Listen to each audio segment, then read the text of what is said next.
来看台东县政府推动低碳旅游，总有几排的4台的电动赛车驶伫保人大道的农产道路。乡公所是表示讲，目前的规定只有通行证的车辆，佮有农用的机具是会当驶伫这款农业道路，所以民众驶这款车进入已经违法了，上济是当罚3600块。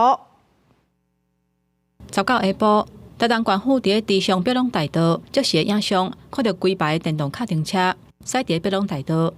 有民众翕到这种车伫北龙大道西环头，后壁也有4辆的电动辅助自行车要通行。不过，其实这种卡丁车以乡公所的公告，袂当入去园区。经乡公所公告，这个部分除了持有通行证的乡民，还有慢车以及农机具可以行驶外，其他是一律禁止的。那如果说民众有发现有卡丁车行驶在这个区域，那警察机关会将依相关规定查处。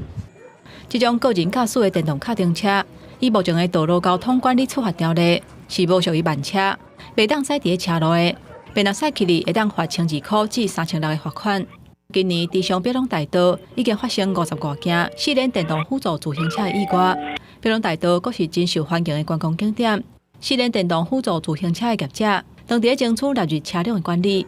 即马阁加一种电动卡丁车，嘛进入北龙大道。业者拢希望政府会当赶紧修订更较明确的低碳旅游交通工具管理办法。县府讲会加速台东县慢车管理自治条例，规范符合台东县的慢游车辆行驶伫特定的风景区。记者综合报道。